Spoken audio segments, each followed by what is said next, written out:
Card Game North American World Championship Qualifier.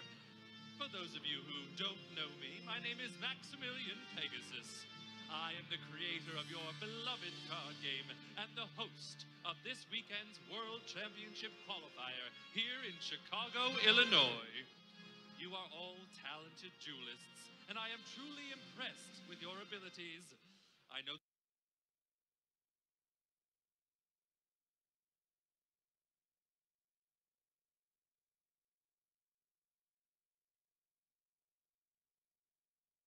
tribute off Disciples for Dynamite. Wow, that's insane. Does Win have anything that stops Heritage? Twin Twisters, Cosmic Cyclone? He's got two My Bodies as a shield. He's got a dimensional barrier. Yep. All right. That's it. This is great for Henson. Henson's in a really good position. Ooh. He activates Heritage next. He's playing a little more cautiously here into the back row cards.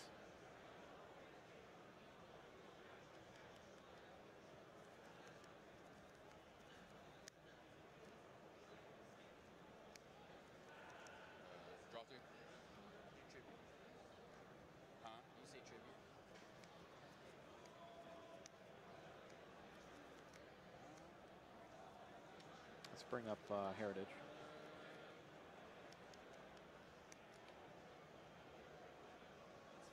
Here it is.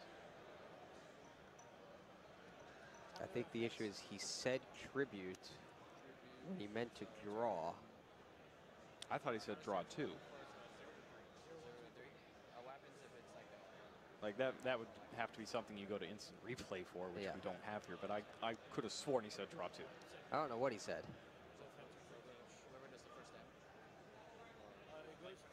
But it looks like he wanted to draw the cards. Yeah. But might now be getting forced to tribute. I don't agree with that. My ears heard draw two.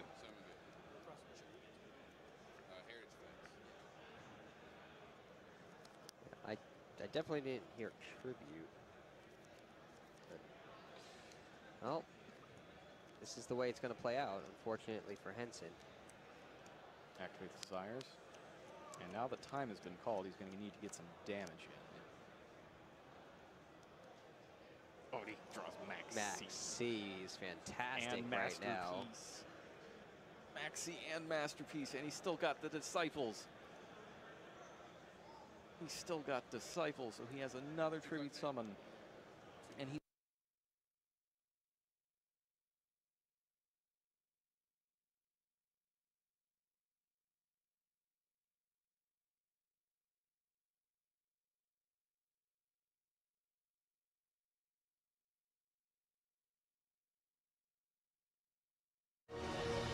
Your move!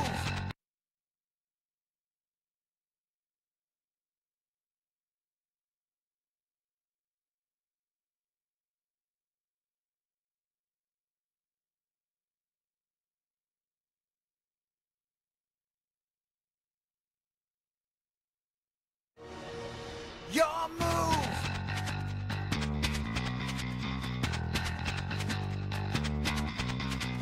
It's time to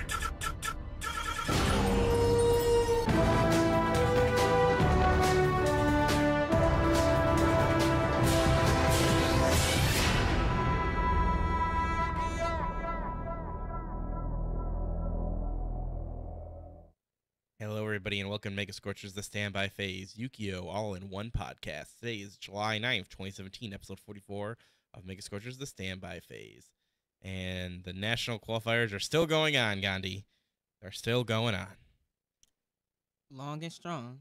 Yeah, Gandhi has it up on the screen over there. If something amazing, right now they're in the semifinals. If something amazing happens, he will let us know. If some breaking news happens or something. Nothing breaking but up going into time. What time in Yu-Gi-Oh! That never happens. Right.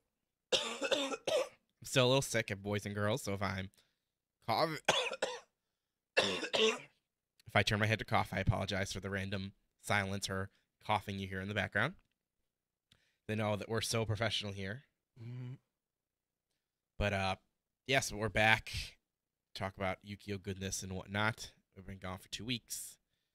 Got some stuff to talk about this week, as always. And, of course, if something happens in the qualifiers, we'll let you know. I'm joined, as always, by Gandhi. Hello, Gandhi. How you doing this week? Pretty good, pretty good. Chris himself is actually at Chicago. I don't know if he's still there.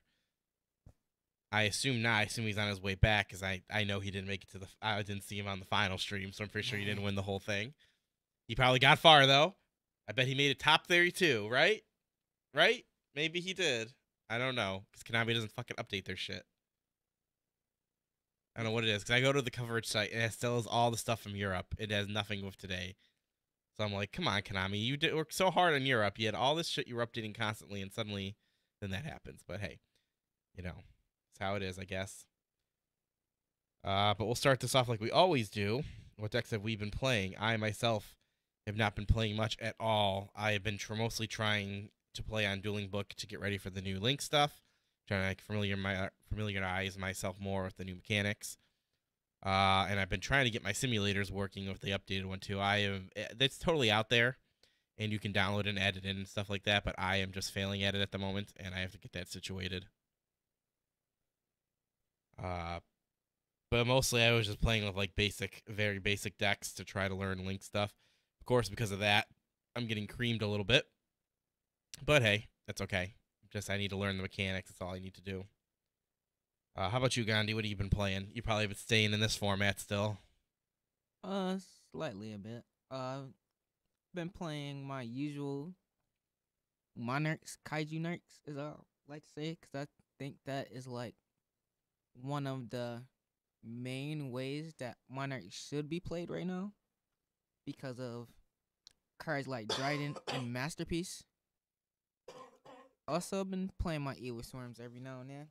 I just remembered to put in my third caster, which is another important card for the deck. Oh yeah, that's actually very important. But besides that, looking into the future, I've been playing with Sims. Man, you saw the new cards and you were inspired, weren't you? The old Gandhi aroused from the insides of the bowels of his chest. It was like, I must play Sam's again. The time has come. Yeah. It's the other 6 ways I built it. It's a lot faster than the current decks I'm playing. I even picked up Sam's just to do some physical testing. I like it. That one trap card condition is pretty steep, but not impossible to do on a regular basis. The variant I played, is to get that off is very draw eccentric, playing like hand destructions, Into the Voids, a lot of stuff like that. Left arm offering, because you need essentially 2 cards to make this combo work. Actually 3. 3 card combos are tough. If it was 2, it'd be simple. Soul Charge, Temple of the Kings, and the trap card that skips your opponent's turn. I think it was called it wasn't called Return to 6. It was called something of the 6. I can't think of the name off the top of my head.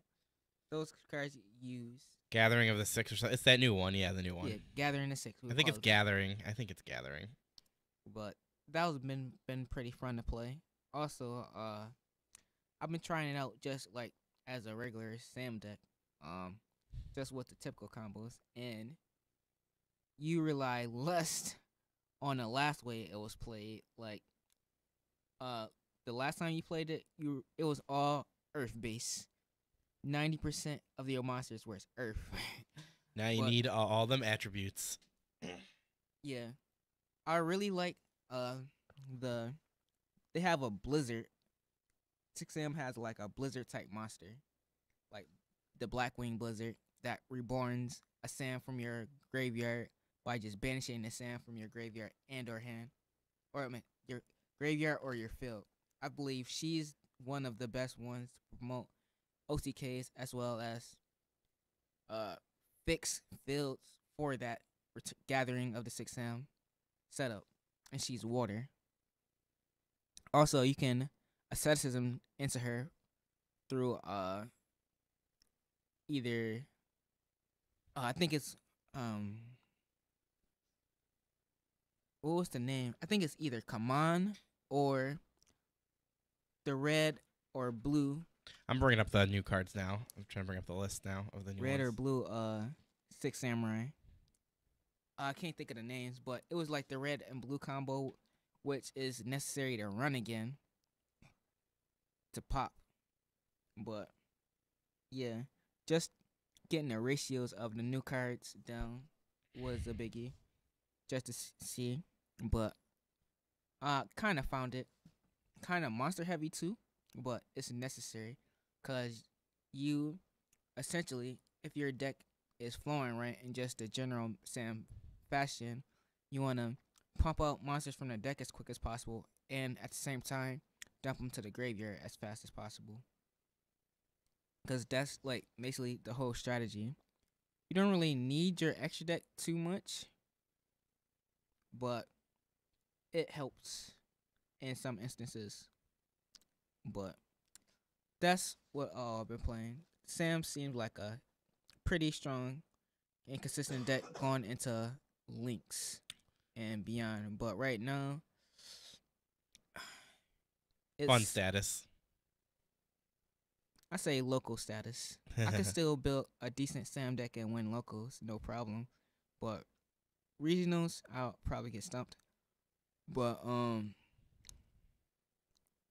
maybe I can top a regional with Sam's probably, but no further than that. Regional is the cap. I'll say until we get Gateway. So maybe if Gateway was back, if the Gateway is opened yet again.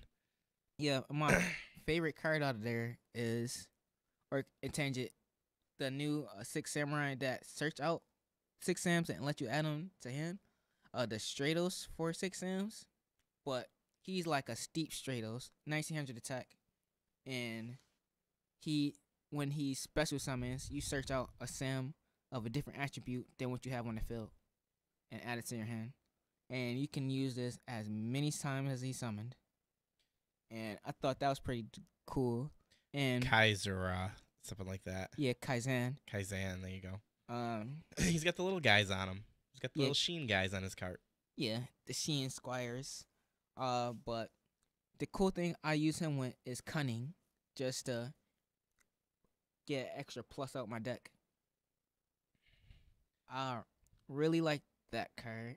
I'm trying to pick up some Cunnings. I should have told somebody to pick me up some Ultimate Cunnings from YCS Chicago. 'Cause I was looking for that and full Those voice came wires. Ultimate? I didn't know that. Yes, out of Striker Neos, I believe. Well, I know it got reprinted, obviously, but no, I didn't know that was originally what it was. Yes, sir.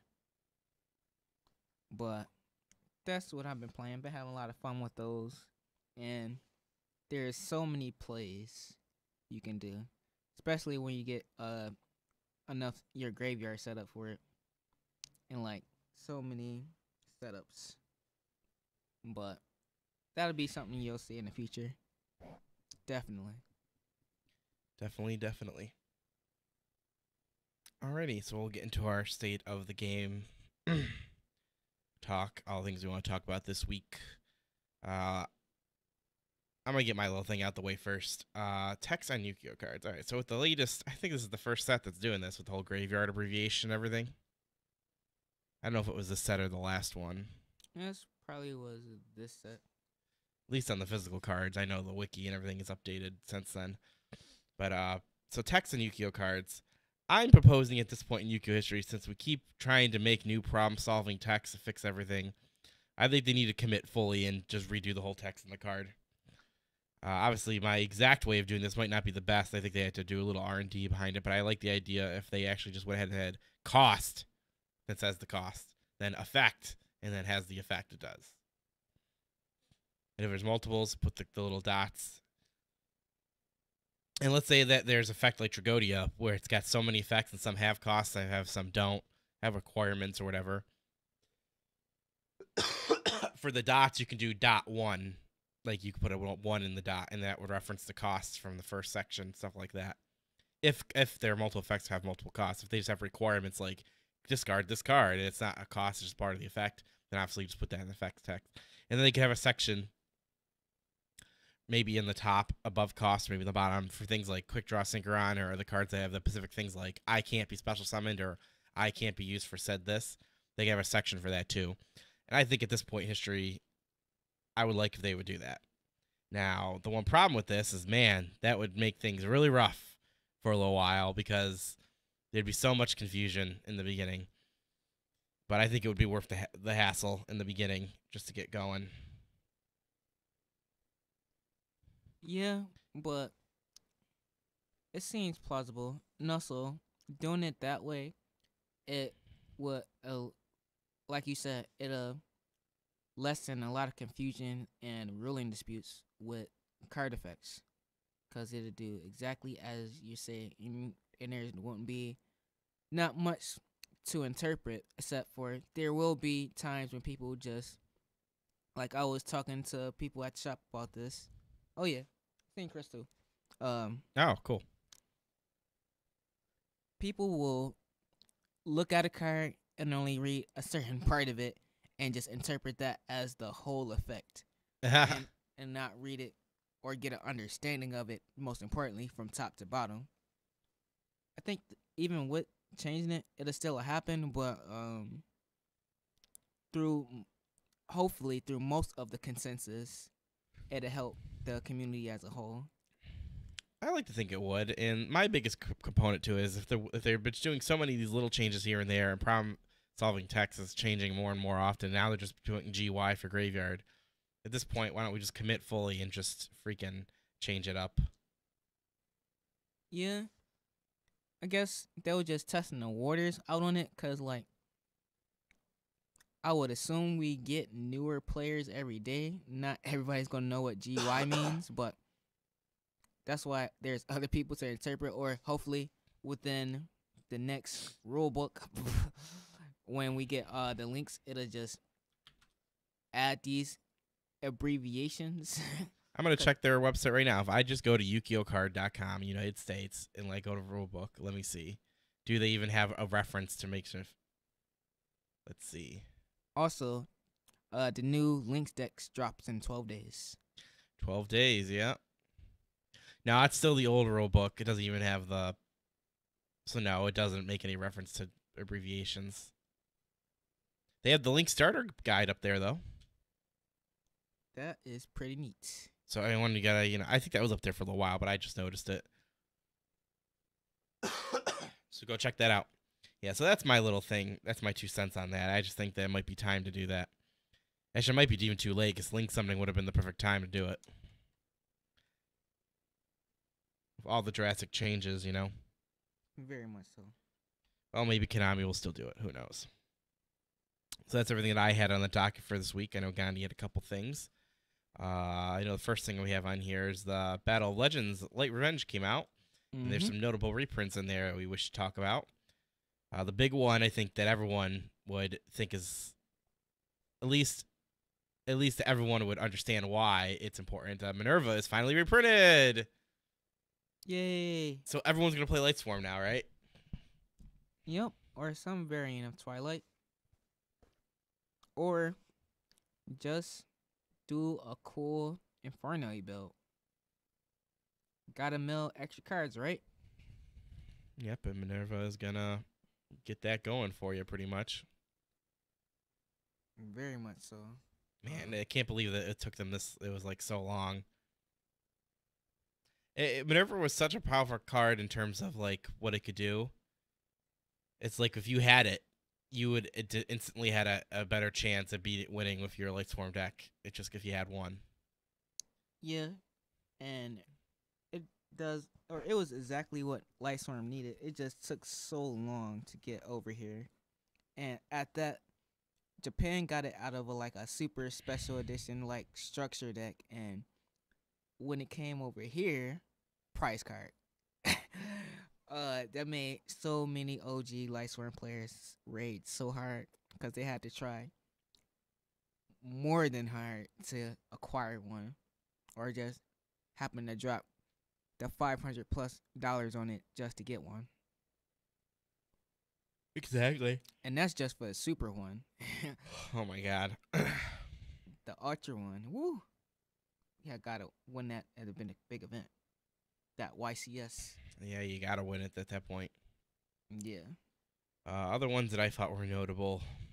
Witch of the Black Forest has finally got its updated thing, so it's neutered like Sangan now. But, you know, still worthwhile, maybe. Danko Senko is another one that I thought was noted. Important. Sage of Blue Eyes is actually important, too, because that wasn't that fucker expensive. For the longest, like 30s. And not even like I felt like anyone was even using it. It was just kind of like, you know, collector type of thing. Not that it was useless. It's just that's how it came off to me. Yeah, it was. I was like, I fell into a fray of like many other players. Like, man, I really want to this deck that nobody's playing right now. But man, dang, I don't want to drop like close to $100 for a set of sages. Yeah. Other ones important that I thought were, at least that I cared about. We got a reprint of Anti-Spell Fragrance, so that's going to make that easy. More people have that option now, which is nice. And then the final one that I cared about was Galaxy Soldier. Yep. Needed that bad boy. Easy ways to make affinity in every deck. Yep, exactly. Those are all my noted ones. How about you, Gandhi? You cover all the most notable reprints. I would like to just add 2 to your list and just go to mine. Omega was a needed reprint. Also, Oh, I forgot about Omega. Crystal Wing and Breaksword. Those was like the big trinity before Zoo came out. Everybody was playing that or fitting that in their extra deck. Even Breaksword was still being played in Zoo with the Speedroid Terratop engine or now the Baboon just as a follow-up.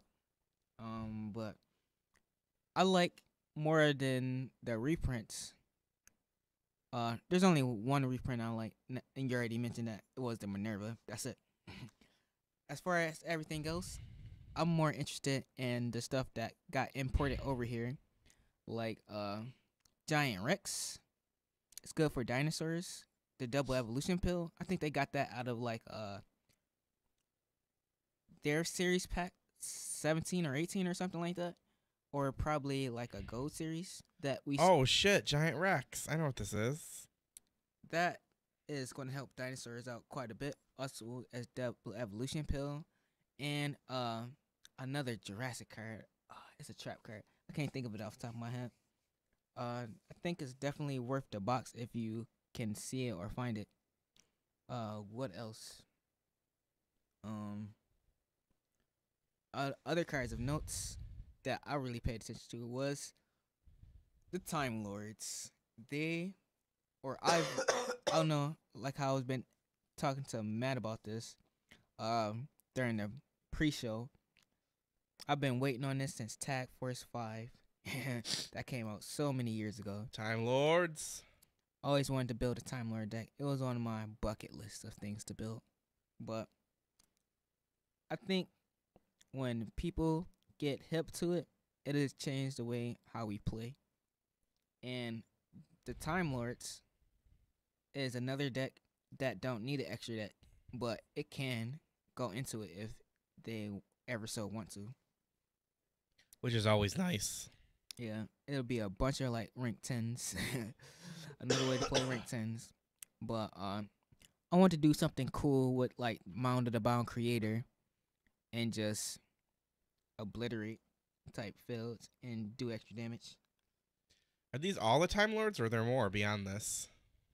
The first two we got 2 Time Lords before this.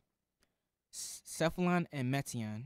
Cephalon was a Time Lord that said, if I control 10 monsters in my graveyard, I could special summon it and bring out a fairy from my graveyard with 4,000 attack. But no one used that one. Everyone used the other guy. Yeah, and Meteon, he was like more of like a cool side deck card. I think he shuffled, when he attacks, he shuffled all the monsters on the field back to deck, and you take like 300 for each. Yeah. But I know Light Swarms used to play, or some Light Swarms used to try them out when he was like a Shonen Jump promo. And then he got reprinted in gold. But by the time he got reprinted in gold, a lot of people stopped using him. but I always thought he was cool.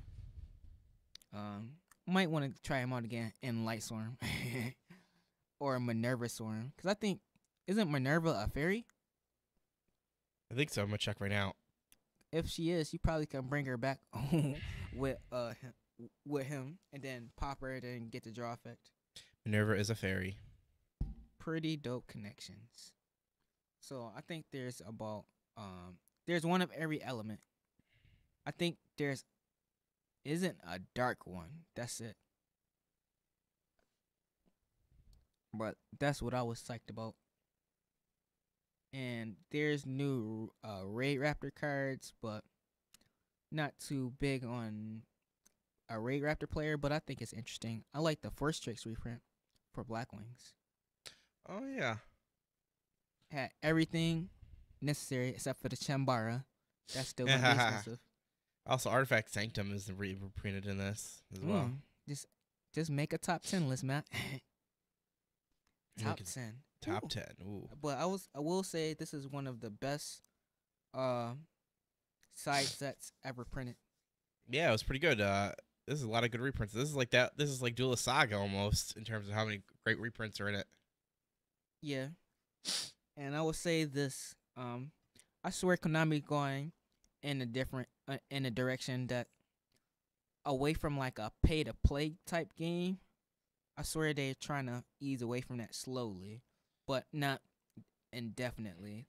Because these are most of the cards in here are like were relevant 2 formats ago, and I think Konami is trying, from my interpretation, is trying to kind of bring the community up on this idea. Like, if we gave everybody nearly the same playable, high-tech, and expensive cards, how would that raise the competitiveness of it?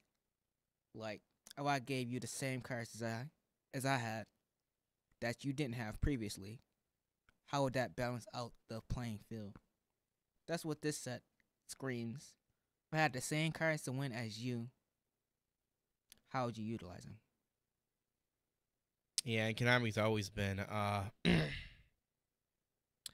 a company that's not afraid to reprint things.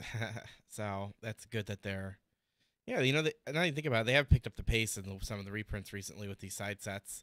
Like, just look at Duelist Saga, this one. Like, a lot of them come out, a lot of great staple cards that we need, powerful cards, things that were important, like you said. So that's cool to see they're increasing that. Yeah. Will they keep it up, though? That's the thing. Oh, there's another thing. We gotta be in anticipation for tins later next month. But oh yeah, the tins, the infamous tins. There are 2 reprints that I like, but I'm sad about. One of them is Cactus Bouncer. I've been saying this on previous shows and up and down that this card needed a reprint, and it was too expensive for so long because it used to be like $3 or $4 secret. Boom, nobody even touched it. And then when Arome just came out, and went up to like 20, 25. Then after that hype died down, it settled around 10 or 15, but that was still more than I wanted to pay for at the time. And like, I seen it, or I scoped it out from a trader and it was when it was $2 or $3, but he decided to hold on to it just for no reason at all. And I even said, I will even give you the money it's worth right now. He's like, nah, I think I'll just hold on to it. Wow. And he had no plans to use it whatsoever. God, the thing has never been reprinted since Absolute Power Force. Oh my god. Also, this is the first time it's been reprinted. Oh my god. Also sad because at the last YCS, I bought a playset for like 10s a piece, and it's like $1 now. Yep. But the other card is Different Dimension Ground from Star Strike Blast. Konami's finally getting it. We need to reprint more cards from that set. Just redo the whole thing, Konami. Just call Star Strike Blast Super Unlimited Edition. Or Star Strike Blast Reemergence or something like that. Just do it. Just do it, Konami. You make all the money. All of it. But that's all I had to say on this set. Really good set, especially if you're kind of like a out there player, not really paying for the big cards, this will be the set you'll want to buy to balance out and come up. Because there's a lot of. This set is like a super toolbox that bolsters your deck. And you'll. Getting this infinitely helps you out. But at the same time, this set is putting a hurting on the secondary market. Man. I think Konami had a plan to do that. Oh, man. Because there's like this dropping of value. Because I remember like those Sanctums used to be like 30s to 40s and touched close to 50s in its high point. Used to pay like over $100 for a playset of Sanctums. But $2 now. Man. Probably even lower. Oh, how the mighty has fallen. Reprints are powerful. Yeah. Definitely unset the landscape of things. But that's how it is with sets in general, full circle. But especially sets like these. Oh yeah. Alrighty, so there's that. Let's go. Have you juiced the stream up over there? Yeah. What is it at right now? Are we in the finals yet? Nope. Oh yeah, it's finals. I'm about to say if they're still in time, semifinals. That's amazing. It's like a zoo on one hand and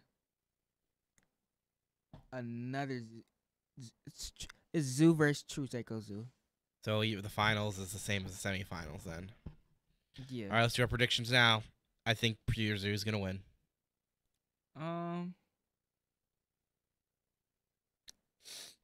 Just to combat that, I'm gonna say True Draco Zoo is gonna win, cause if the True Draco deck can keep pace and manage his resources, cause he can potentially grind out the Pure Zoo deck. Also, it has element of having a better boss monster than the Pure deck does, and Masterpiece, which is really difficult Masterpiece. for the regular Zoo player or the average Zoo player to get over. Come so I on, think that's gonna be a challenge. Masterpiece. I'm sorry. I love the segue sound effects. Masterpiece, Masterpiece, come on and play Masterpiece. But I gotta give it to this guy. He's apparently from a team Jobber, all the way to the finals. Wow, that's actually pretty impressive. That is pretty impressive. It's Roland Fang versus Chester Henson. I was just reading his shirt or both of their shirts. I don't know if TSK is a team, but if it is, he's putting them on the map now with his True Draco Zoo. But man, this YCS day 1, very interesting. Day 2, a little bland and to be expected. All the cool decks I was watching on stream. Even my friend Steve was on stream with his Cosmo deck. What was Cosmo? True Draco. Wait, Steve made it on the stream? Yes. I didn't notice that. Yeah, he was round 3. I wasn't watching at that time. That's why. He was on the stream yesterday. He was doing pretty well. He was undefeated up until the stream. I gotta go back and watch the VOD because I started watching live way later. Definitely gotta check that out. He's been playing that build since the last event, from what I noticed. It's pretty interesting, and I would say it's ahead of its time. It's not the right time for that deck to flourish, or his version, but it's impressive all the things he's doing with it though. Indeed. But I heard from I saw it on Glasgow's YouTube channel that people have been got kicked out. Did you hear anything about that? I didn't really hear anything about that to that YouTube video.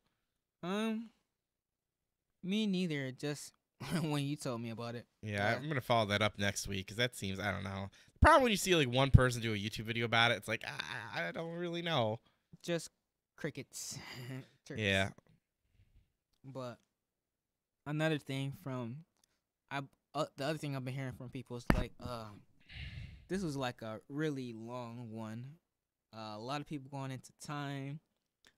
Also, the rounds was really long. I heard some rounds were like 60 to 80 minutes, and I'm like, wow. No wonder these things end at midnight, and sometimes go over the event. How should I say?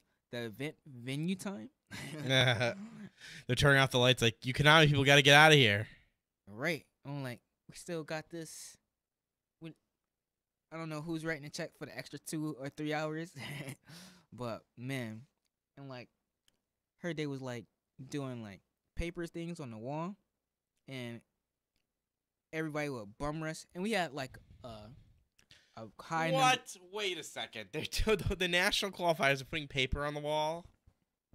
What happened to the whole text thing and all that stuff they did that Chris was telling us about? That would have been optimal for the amount of people they had there. We had like close to 2,500 people at this NAWCQ. But My God. Come on, Konami. We need to step it up at this point. just having like 22,000 people rush to a wall, and like that would take so much time for me if I had to fight 2,000 people just to go see where I'm sitting and to get on my seat in time. Man, I bet a lot of people got game losses on that one. Oh man, I know. Maybe that's their plan. Speed up time.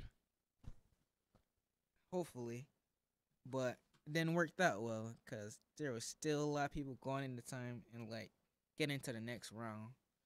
But I say things like that would discourage people from going to events, even though I like going to events, but just like a smooth setup and transition, and like I'm gonna do this at this time. We're gonna be here by this time.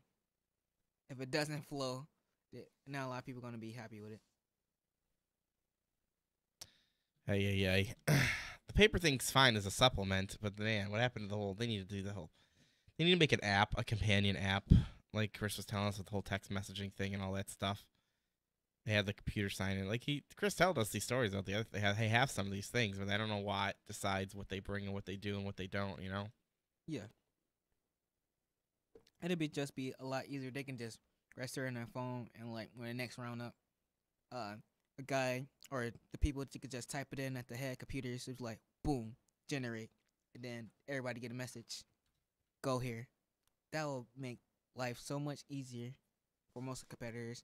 Saves time. And if they still want to do the whole have on the wall thing in case someone doesn't have a cell phone or something, just put TVs up or projector screens, you know?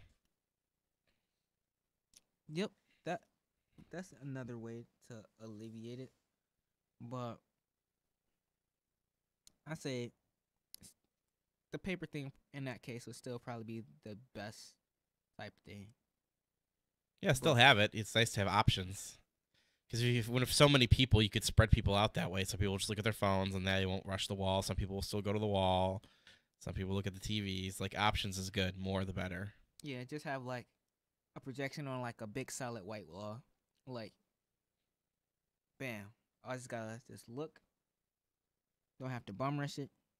It's just Exactly. big enough so I can see. Exactly. It all simple. All right. Did you have anything else, Gandhi? Don't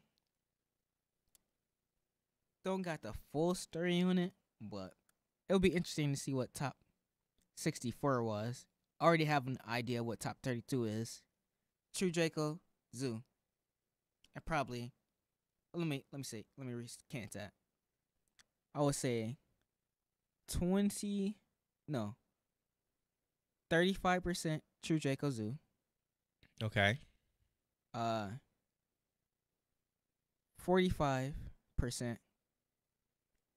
Pure Zoo. And the remaining percent other.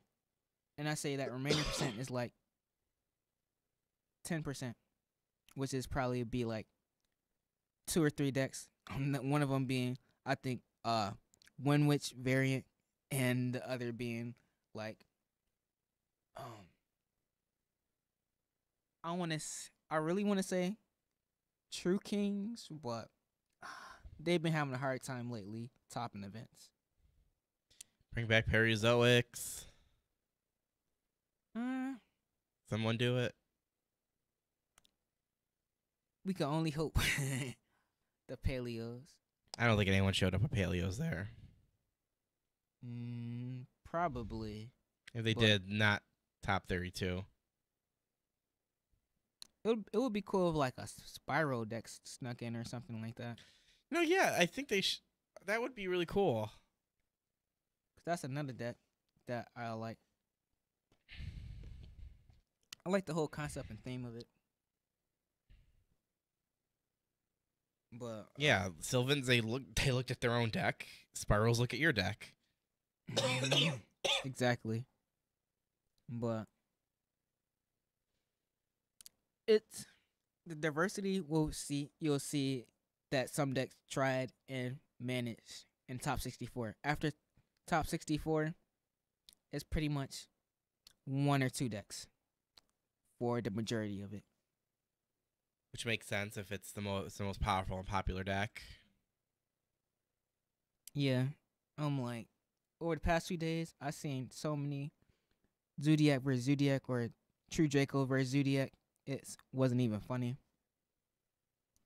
I'm like, man, this deck is going to get hit in like a month or so. I'm like, Zoo.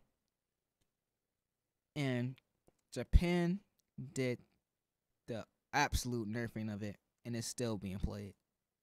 Yep.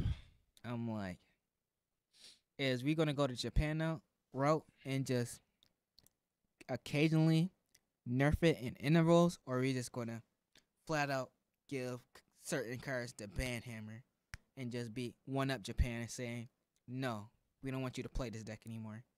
We want you to do our I think new we will cards." go that route. I think they will do that. They're going to neuter it. Yeah.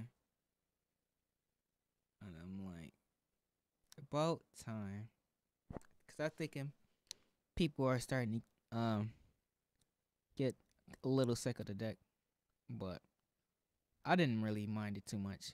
But there's a lot of people that hate playing Zoo. Even the Zoo players hate playing Zoo. Well, yeah, they hate the mirror.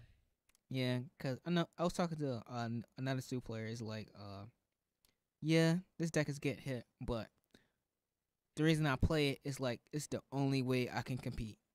And I'm like, when you hear that, the format's pretty sad. It's like you're being forced to play this deck because there's no other better decks to compete with other than this. Just so you can play, yeah, because you don't want to get totally destroyed. Yeah. I always slightly felt the sentiment when the Nerdin combo was there, but after that left, I think Zoo got pretty fair, in my opinion. Cause I'm like, I can clear their back row and they monsters all in one turn. But if I use so much resources to do that and don't have a finishing push, that I just get OCK next turn, or they do the exact same thing next turn with their 5 or 6 cards in their hand and 5 or 6 cards on the field. And I'm like, that free advantage. I say you have to be a skilled Zoo player just to manage your resources, because you can get grinded out pretty easily if you don't know what you're doing. Totally. But that's all I gotta say about Chicago till it's over. until Konami releases more information on it. Yeah, I don't know what's up with their coverage, man. Like when they did the Europe one, like they had the whole Konami poll. Oh, you can vote who you think is gonna win, and they did this. They updated the social networking stuff constantly. It's like, god damn. But then it's like the American people running the tournament don't give two shits apparently. Well, it's good we got to see it. I'll give them that. Oh yeah, the stream is fine, but it's weird how they have all this coverage. I know at one of the YCSs, they just wrote it down and just put it on a blog site. They could have streamed it, but they didn't. And I'm like, Yeah. why? Yeah, if you're constantly watching the stream, you'll be fine. But I said it would be nice if they did just at least did the other stuff, like here's the round we're in, here's who won, here's the feature match that just happened, stuff like that. Yeah, I know they were just trying to save money to an extent by just doing a play-by-play type up, but still, sometimes it's kind of hard to imagine. Yeah, for sure. Seeing is believing. Seeing is believing. I believe.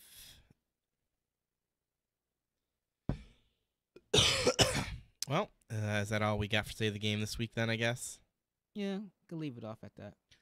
Alrighty, well, then we'll finish up with our tech of the week this week. Gandhi picked out the tech this week. It's actually kind of funny, as we were just talking about the card. He picked out the Time Lord, one of the Time Lords that just came out. Which one is it? The Zephyrana, whatever it's called? Yeah. Zephyron? I don't even know how to say it. Yeah, Zach Zefron. Zach Zefron. Zach Zephyron. That's what I like to call him.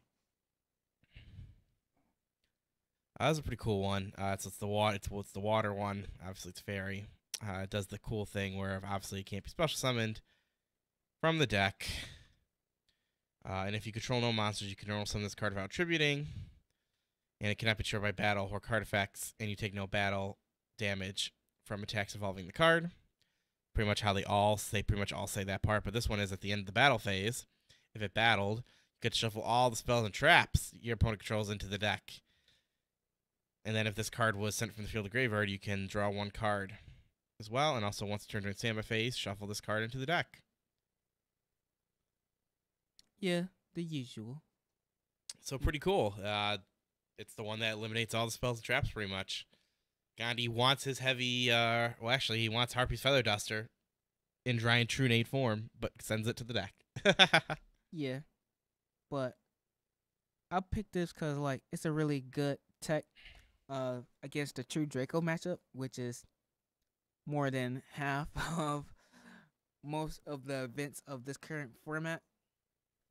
And it's pretty good against Rogue. Also, it's good against Zoo to an extent because they can't really do much to it besides warning. Like, also, it gets rid of their protection cards in back row. And, like, they can't Dryden pop this just to get rid of it. Because Dryden used to be, they all be on ender. You can't even Masterpiece pop it.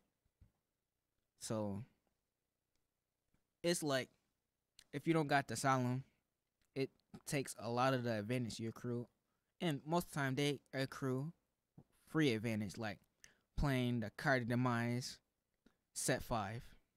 Yeah, they got a lot of stuff. And this pretty much takes care of two sides of the coin. And, like, there's a lot of interesting ones that take out monsters, graveyards. I'm like, there's a Time Lord for every aspect of the game. But right now, I feel like this is one of the best ones. Because it shuffles it back into deck. It can, most of the time, or there could be something like, if I'm Twin Twistering, like True Draco's spell and trap cards. They spell and trap cards effects will activate in the graveyard and either minus me, and I don't want that to happen, so I just rather shuffle them back in. Exactly. So it's a pretty cool card. All the Time Lords have those cool things like that. Like I think you were mentioning yourself, people are going to realize soon how amazing they really are. Yeah, if you're not maining or side decking, you're behind the curve. Cause like And now that they're out for us, no excuses. I've been waiting a long time. Been waiting. Alrighty. Well, that will be our show. Guess we'll do one final check-in. They're still going, aren't they? Yeah, I believe so. Anyone won any round matches yet? It was 1-1. 1-1. Yu-Gi-Oh. All right. Well, we'll follow up next week with all that fun stuff. Definitely. This has been our show. Make sure you guys check out megascorcher.com for all the VODs and all the other episodes, and all the other shows. Follow us on the Twitters and the Facebooks. Just search Megascorcher Card Game Shows. Add us to your circles and like us on Facebook and all that fun stuff. Just search Megascorcher Card Game Shows for all that stuff. This has been Megascorcher's The Standby Phase, episode 44. Oh, well, we got an update there, Gandhi? Yes, it is over. Oh, wow, it just finished. 2-1.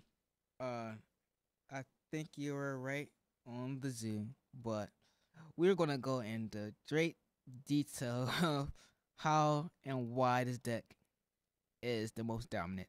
Next week we're gonna Yeah, like I think now it's time. Yeah, I think that'd be a good discussion for next week. definitely. But like I say, every other show, raising the Yu-Gi-Oh community's IQ one show at a time. So yeah, our champion for the for US is what again? Which guy? I think it was Fane. And there you go. Hopefully he does well and wins Worlds and beats those Japanese fuckers. All right, that's a good way to end the show. We'll see you all next week, people. Peace out. It's been episode 44, July 9th, 2017. Peace out.